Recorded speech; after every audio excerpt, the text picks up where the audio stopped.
नमस्कार दर्शकों, स्वागत है आपका आज के इस वीडियो में। हम सभी विद्या और बुद्धि के देवता गणेश जी की पूजा करते हैं। हमारे धर्म ग्रंथों के अनुसार किसी भी शुभ कार्य में भगवान गणेश जी प्रथम पूजनीय हैं। दोस्तों, हर साल गणेश चतुर्थी पर हम लोग गणपति बप्पा की स्थापना करते हैं और अनंत चतुर्थी पर हम बप्पा का जल में विसर्जन करते हैं। सदियों से हम ऐसा करते आ रहे हैं, लेकिन क्या आप जानते हैं कि इसके पीछे की पौराणिक कथा क्या है? आइए जानते हैं आज की इस वीडियो में। क्यों हम गणपति बप्पा की मिट्टी की मूर्ति स्थापित करते हैं और फिर 10 दिन बाद उसे विसर्जित करते हैं। वीडियो में आगे बढ़ने से पहले ऐसे ही धर्म और ज्ञान से जुड़ी और भी वीडियो के लिए चैनल को सब्सक्राइब करें और नोटिफिकेशन बेल को भी दबा देना, ताकि ऐसी ही धर्म से जुड़ी वीडियोस हम आप तक पहुंचाते रहें। साथ ही अगर आप गणपति बप्पा के भक्त हैं तो कमेंट में गणपति बप्पा मोरया जरूर लिखिए और इस वीडियो को लाइक कर दीजिए। आइए समझते हैं गणपति बप्पा के स्थापना और विसर्जन के पीछे की पौराणिक कहानी को। हम सभी जानते हैं कि गणेश उत्सव श्री बाल गंगाधर तिलक ने अंग्रेजों के खिलाफ भारतीयों को एकजुट करने के लिए आयोजित किया था, जो कि धीरे धीरे पूरे देश में मनाया जाने लगा। लेकिन लोकमान्य तिलक ने सिर्फ सार्वजनिक गणेशोत्सव शुरू किया था। उससे पहले भी हजारों सालों से हमारे घरों में गणेशोत्सव मनाया जाता रहा है। इसका संदर्भ हमें मिलता है हमारे धर्म ग्रंथों में।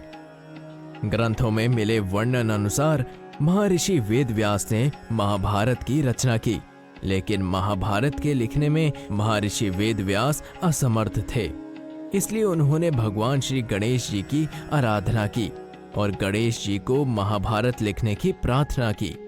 भगवान गणेश जी ने उन्हें इस शर्त पर अनुमति दी कि वो महाभारत की कहानी को लगातार बोलते जाएंगे और भगवान गणेश जी उसे लिखते जाएंगे। अगर वेदव्यास जी महाभारत को बोलते वक्त रुक गए तो गणेश जी लिखना वहीं बंद कर देंगे। इस बात पर महर्षि वेदव्यास जी ने सहमति दी और महाभारत लिखना शुरू हुआ। भगवान गणेश जी के नियमों की वजह से महर्षि वेदव्यास जी दिन रात कहानी को सुना रहे थे और भगवान गणेश जी द्वारा लिखा जा रहा था। लगातार लिखने से भगवान गणेश जी को थकान होने लगी और उनके शरीर से पसीना बहने लगा और उनके शरीर का तापमान बढ़ने लगा। गणेश जी के शरीर का तापमान ना बढ़े, इसलिए ऋषि वेदव्यास ने उनके शरीर पर मिट्टी का लेप लगा दिया। जब ये मिट्टी का लेप लगाया गया, वो दिन भाद्रपद शुक्ल चतुर्थी का दिन था, जिसे हम आज गणेश चतुर्थी से जानते हैं। महाभारत लिखने का कार्य लगातार 10 दिनों तक चलता रहा, जिससे भगवान गणेश जी पर लगाया गया मिट्टी का लेप सूख गया और गणपति बप्पा के शरीर में अकड़न आ गई। उनकी इस स्थिति पर आधारित पार्थिव गणेश नाम का उल्लेख भी ग्रंथों में मिलता है। चतुर्दशी के दिन महाभारत का लेखन कार्य संपन्न हुआ। तब ऋषि वेदव्यास ने देखा भगवान गणेश जी का शरीर अकड़ा हुआ है और उनके शरीर पर लगा मिट्टी का लेप सूख कर झड़ रहा है। इस मिट्टी को निकालने और गणेश जी के शरीर शीतल करने ऋषि वेदव्यास ने गणपति बप्पा को पवित्र जल में डाल दिया और उनकी पूजा की।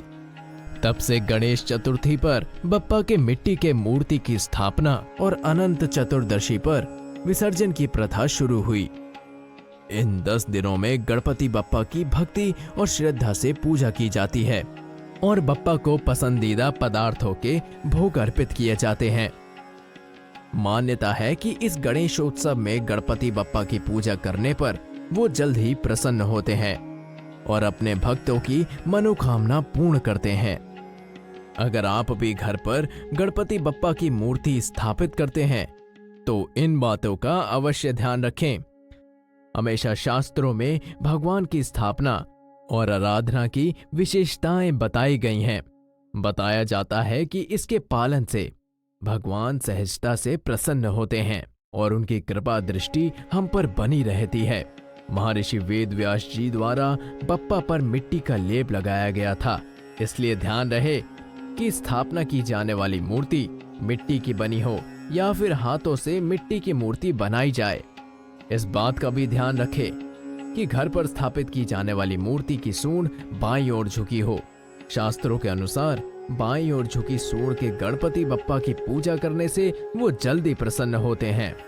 गणपति बप्पा की स्थापना तक उनको नए वस्त्रों से ढक कर रखें और स्थापना के वक्त कपड़े को हटाकर उनकी पूजा करने पर गणेश जी की दिव्य दृष्टि हम पर बनी रहती है।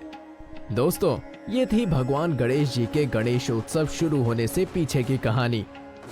आप सभी को आने वाले गणेशोत्सव की हार्दिक शुभकामनाएं। आशा है कि आपको ये वीडियो पसंद आया होगा। मिलते हैं अगले वीडियो में। धन्यवाद।